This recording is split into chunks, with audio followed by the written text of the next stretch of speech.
Adegan dimulai dengan latar Perang Dunia, di mana beberapa angkatan udara menjatuhkan bom ke perkampungan warga. Di salah satu rumah, terdapat seorang ibu bersama 4 anaknya yaitu Edmund, Peter, Susan, dan Lucy.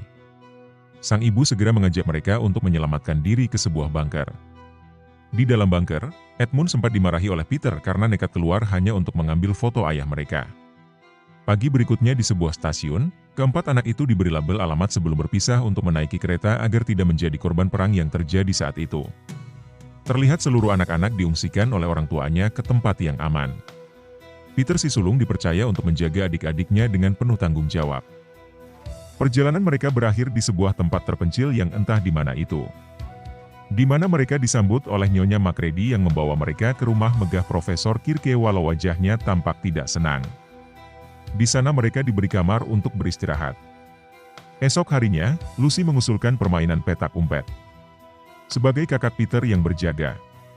Sementara Edmund, Susan dan Lucy sibuk mencari tempat persembunyian. Lucy, yang kebingungan, akhirnya menemukan sebuah ruangan sunyi. Di dalamnya, ada sebuah lemari kayu besar. Ia memasuki lemari kayu itu untuk bersembunyi. Perlahan mundur ke dalamnya.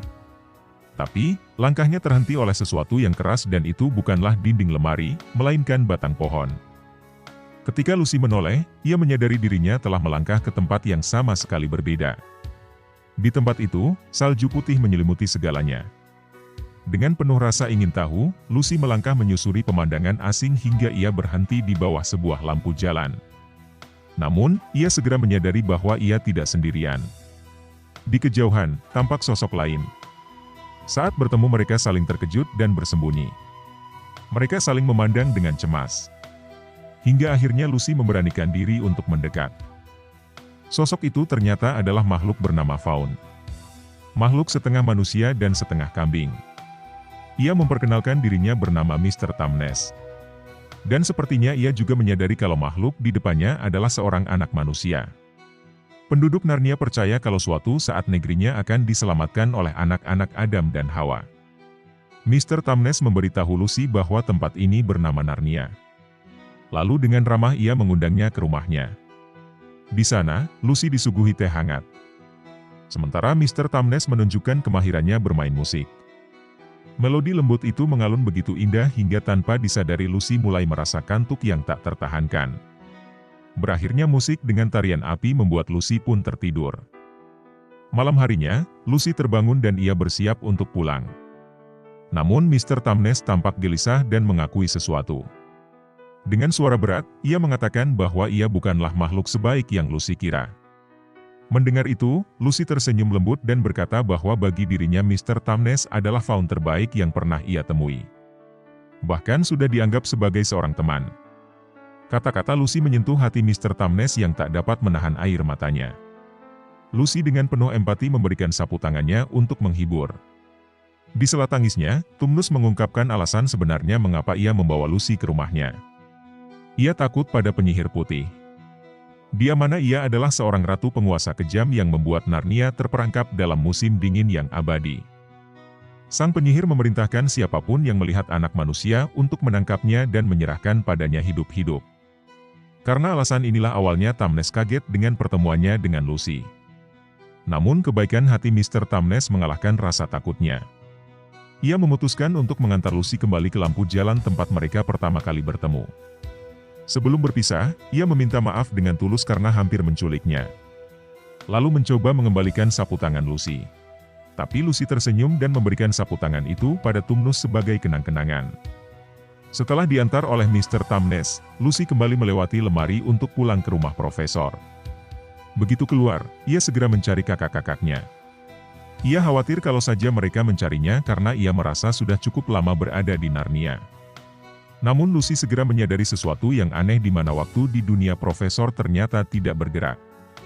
Meski ia merasa telah menghabiskan berjam-jam di Narnia. Di sini segalanya tetap seperti saat ia pergi, yaitu kondisi saat main petak umpet. Lucy mencoba menceritakan pengalamannya. Ia menjelaskan bahwa ia telah menjelajahi sebuah dunia ajaib di balik lemari tempat ia bersembunyi. Tapi saat Susan dan yang lainnya memeriksa, lemari itu tampak biasa saja. Yaitu hanya sebuah lemari tua dengan ruang kosong tanpa tanda-tanda keajaiban. Mereka pun menganggap cerita Lucy hanya hayalan belaka. Bahkan Peter dan Edmund sempat bertengkar karena Edmund mengejek Lucy sebagai anak kecil yang suka berimajinasi. Lucy pun bersedih karena tak seorang pun dari kakak-kakaknya yang mempercayainya. Malam itu, Lucy tidak bisa memejamkan mata. Dengan hati gelisah, ia keluar dari kamar dan kembali menuju lemari ajaib. Tanpa disadarinya, Edmund melihat langkah Lucy dan diam-diam mengikutinya. Saat Lucy masuk ke dalam lemari, rasa penasaran Edmund membawanya juga ikut masuk. Ia terus berjalan di antara pakaian-pakaian tergantung, hingga akhirnya jatuh ke tanah bersalju. Edmund terkejut sekaligus heran, menyadari dirinya berhasil masuk ke dunia Narnia. Dengan kebingungan, ia memanggil-manggil Lucy sambil berjalan menyusuri salju. Tiba-tiba, suara derap kaki rusa menarik perhatiannya. Sebuah kereta salju megah berhenti di dekatnya. Dan dari sana muncul seorang wanita yang menyebut dirinya sebagai Ratu Narnia yang ditemani pelayannya. Sang ratu mempersilakan Edmund untuk naik ke kereta dan duduk. Dengan nada lembut namun penuh pengaruh, ia mulai bertanya-tanya bagaimana Edmund bisa sampai ke dunia Narnia. Sang ratu yang bernama Jadis itu melanjutkan percakapannya dengan Edmund. Ia bahkan menjamu Edmund dengan makanan dan minuman kesukaannya. Ia bertanya tentang jumlah saudara yang dimilikinya. Ia tampak tertarik untuk bertemu dengan mereka semua. Dengan nada manis, ratu menawarkan pesta megah di istananya yang terletak di antara pegunungan es, sambil menjanjikan bahwa Edmund bisa menjadi seorang raja jika membawa saudara-saudaranya ke Narnia. Edmund yang tergoda oleh janji kekuasaan dan kemewahan, setuju untuk kembali lagi bersama keluarganya. Setelah sang ratu pergi, Lucy menemukan Edmund di tengah salju. Ia segera menghampirinya dan dengan penuh semangat menceritakan pengalamannya bersama Mr. Tumnus. Lucy juga memperingatkan Edmund bahwa di negeri ini ada penyihir putih yang mengaku sebagai Ratu Narnia, namun sebenarnya adalah sosok jahat yang berbahaya. Setelah berbincang, Edmund dan Lucy memutuskan untuk kembali ke lemari ajaib dan keluar menuju rumah profesor dan membawa rahasia dunia Narnia untuk diceritakan pada saudaranya. Setelah kembali ke kamar, Lucy mencoba membangunkan Peter dan Susan untuk menceritakan apa yang baru saja ia alami. Ia dengan antusias berkata bahwa Edmund juga ikut bersamanya ke Narnia. Namun saat Peter dan Susan menanyakan hal itu kepada Edmund, ia malah berbohong dan mengatakan bahwa ia hanya berpura-pura mengikuti hayalan Lucy. Mendengar itu, Lucy merasa sangat kecewa dan bersedih. Air matanya pun jatuh dan ia meninggalkan mereka sambil menangis. Saat berlari keluar, ia tanpa sengaja menabrak profesor. Melihat Lucy menangis, profesor mengajaknya bersama Nyonya Macready untuk menenangkan diri dengan secangkir wedang jahe gratis. Sementara itu Peter dan Susan dipanggil oleh profesor ke ruangannya. Mereka bercerita tentang Lucy yang bersikeras setelah melihat sesuatu di dalam lemari. Profesor, yang mendengarkan dengan penuh perhatian, justru percaya pada cerita Lucy. Hal membuat Peter dan Susan mulai memandang situasi itu dengan sudut pandang yang berbeda. Karena tak biasanya Edmund berbohong akan sesuatu. Keesokan paginya, mereka bermain kasti di halaman rumah. Namun sebuah pukulan bola dari Peter terpental jauh dan memecahkan kaca jendela rumah profesor. Panik mendengar suara langkah Nyonya Macready yang menuju tempat mereka, para anak-anak ini segera mencari tempat untuk bersembunyi. Akhirnya, mereka masuk ke sebuah ruangan kosong dan bersembunyi di dalam lemari yang menjadi imajinasinya Lucy. Namun karena ruangnya sempit dan mereka saling berdesakan, mereka tersungkur dan tiba-tiba saja mereka jatuh ke dunia bersalju Narnia. Susan dan Peter yang baru pertama kali berada di tempat ini terlihat bingung dan takjub. Mereka akhirnya percaya pada cerita Lucy dan meminta maaf karena selama ini tidak mempercayainya. Dengan penuh semangat, Lucy mengajak mereka semua untuk mengunjungi rumah Mr. Tumnus, sahabat barunya di dunia Narnia. Setibanya di rumah Mr. Tumnus, mereka terkejut melihat rumahnya hancur dan berantakan. Di sana mereka hanya menemukan sebuah surat yang berisi pesan penahanan terhadap Tumnus karena telah mengkhianati penyihir putih dengan menyembunyikan keberadaan anak manusia. Saat mereka kebingungan, muncul seekor berang-berang yang bisa berbicara.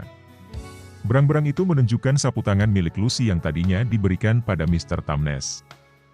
Lalu akhirnya keempat saudara ini percaya dan mengikuti ajakan berang-berang untuk ikut ke rumahnya. Di sana, berang-berang menceritakan tentang Aslan, pahlawan legendaris Narnia yang telah lama menghilang. Namun, kini tengah berjuang untuk kembali. Mereka juga membicarakan rencana untuk menyelamatkan Tamnes. Berang-berang kemudian menceritakan sebuah ramalan yang menyebutkan dua keturunan Adam dan Hawa yang akan datang untuk menyelamatkan Narnia. Ramalan ini tidak dipercaya Peter karena mereka hanya dikirim ke tempat profesor dalam perlindungan karena keadaan dunia yang sedang perang. Saat hendak mengajak saudara-saudaranya pulang, terlihat Edmund tidak ada. Ternyata Edmund secara diam-diam meninggalkan saudara-saudaranya dan memutuskan untuk pergi ke Istana Penyihir Putih. Cerita berpindah ke Edmund yang sedang dalam perjalanan menuju Istana Penyihir Putih. Di sisi lain Peter, Berang-Berang, dan yang lainnya berusaha mengejar Edmund. Tetapi mereka terlambat. Edmund akhirnya sampai di gerbang istana, sementara mereka kembali ke rumah untuk merencanakan langkah berikutnya. Di dalam istana, Edmund terkejut melihat banyak patung yang menghiasi setiap sudut. Ketika ia tengah memperhatikan patung-patung tersebut, tiba-tiba ia dikagetkan oleh kedatangan serigala. Serigala itu langsung membawanya menghadap Penyihir Putih. Karena Edmund datang sendirian tanpa saudara-saudaranya.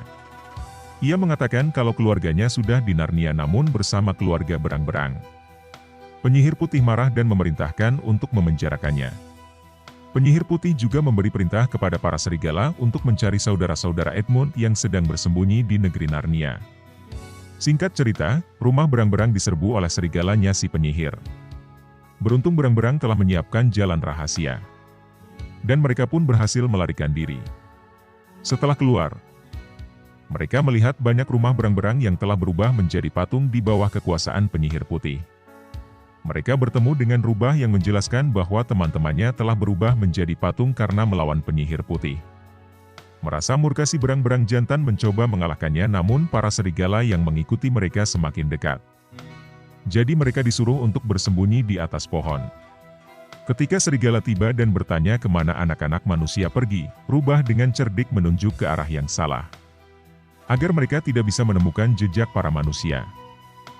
Setelah keadaan aman, rubah ini mulai bercerita kalau ia adalah utusan Aslan yang bertugas mencari siapapun yang tersisa dalam membentuk pasukan melawan Penyihir Putih. Sementara itu, cerita berpindah ke Edmund yang kini berada di penjara. Di dalam sel, ia bertemu dengan Mr. Tamnes. Saat mereka tengah berbicara, tiba-tiba Penyihir Putih datang dan dengan marah berniat mengalahkan Edmund yang telah mengkhianatinya dengan membantu saudara-saudaranya.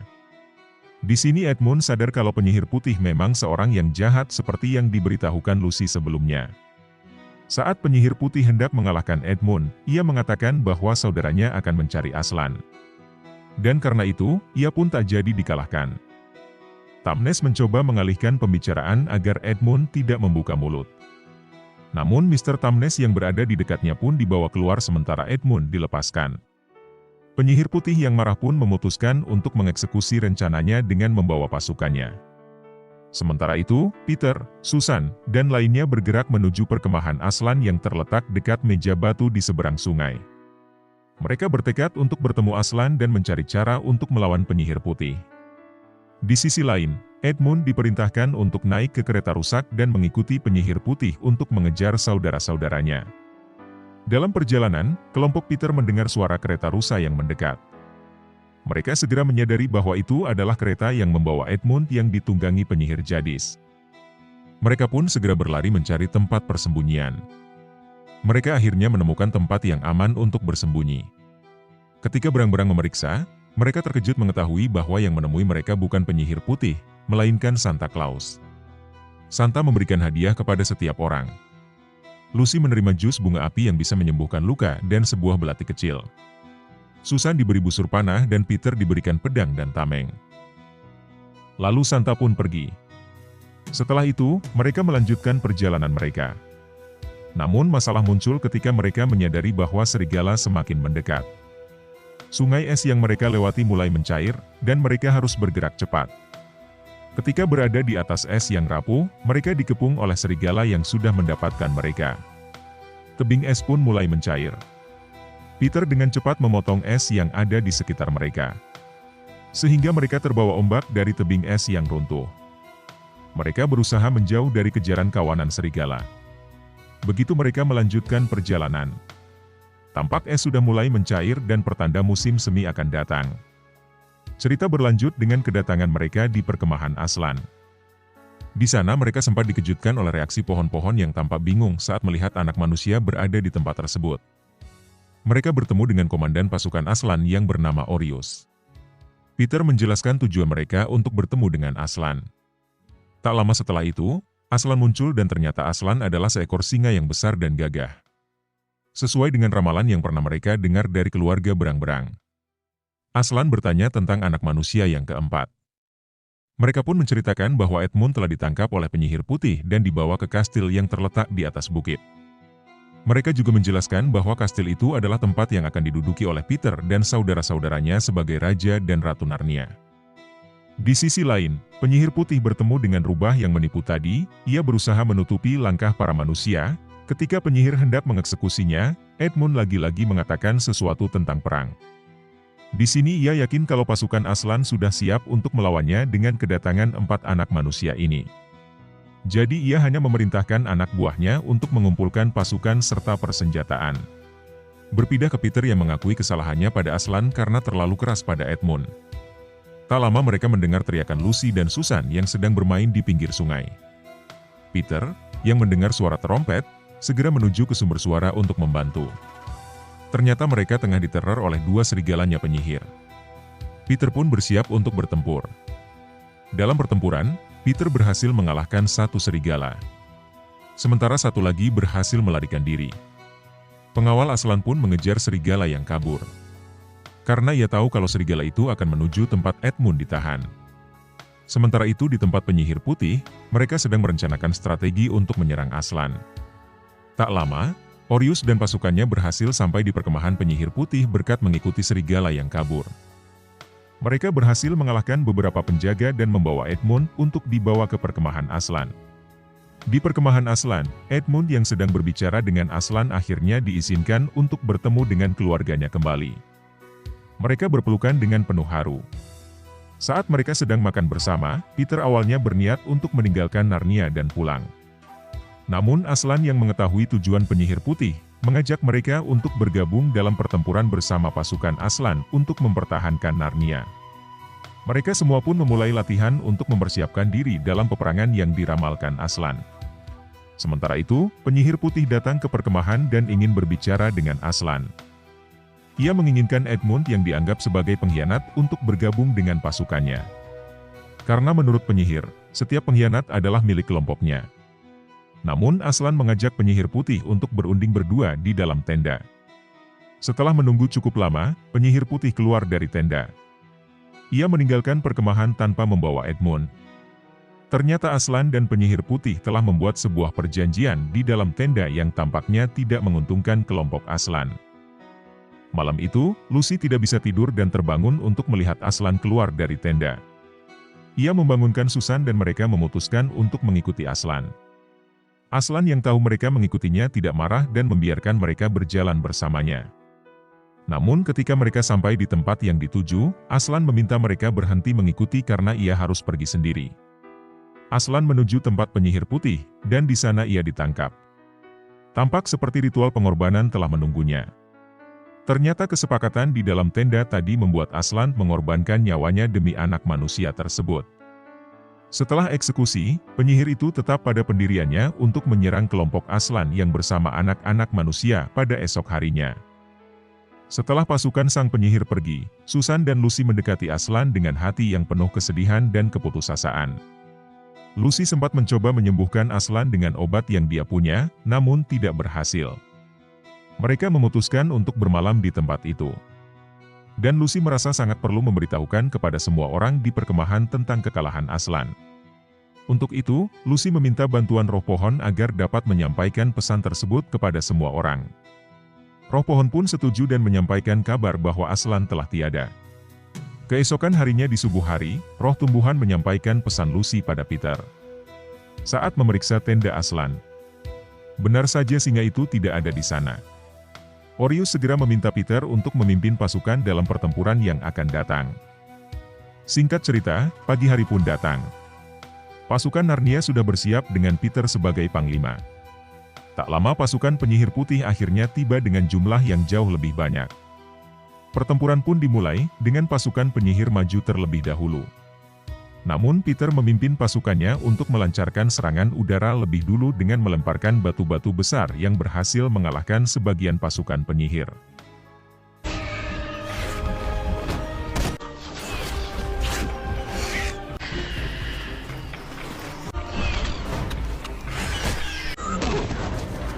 Setelah strategi udara, Peter pun memerintahkan pasukannya untuk maju dan perang pun dimulai dengan sebagian dari tentara penyihir Jadis. Pertempuran pun berlangsung sengit. Di tempat lain, Susan dan Lucy yang semalam bermalam di dekat Aslan terbangun dan memutuskan untuk ikut ke medan perang melawan penyihir putih. Namun baru beberapa langkah mereka berjalan, tiba-tiba terdengar suara batu roboh.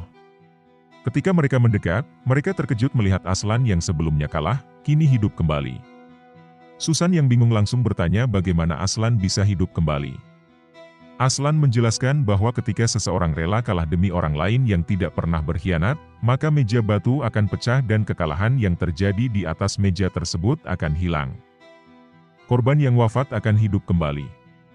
Dan itulah yang terjadi padanya. Aslan kemudian memerintahkan para cewek ini untuk naik ke punggungnya. Lalu mereka berangkat untuk mencari tambahan pasukan di Istana Penyihir Putih. Sementara itu, di medan perang, pertarungan semakin memanas. Edmund memerintahkan burung api untuk memblokade serangan pasukan sang penyihir.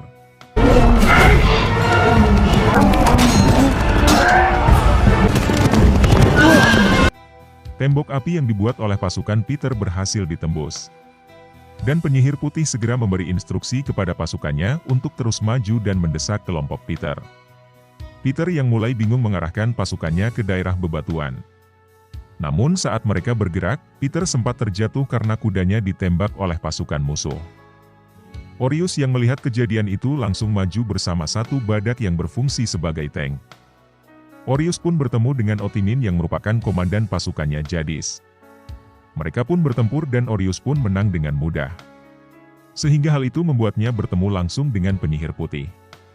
Sayangnya, meski Orius berhasil menghadapi penyihir putih, namun dia akhirnya terkalahkan dengan diubah menjadi batu oleh Jadis.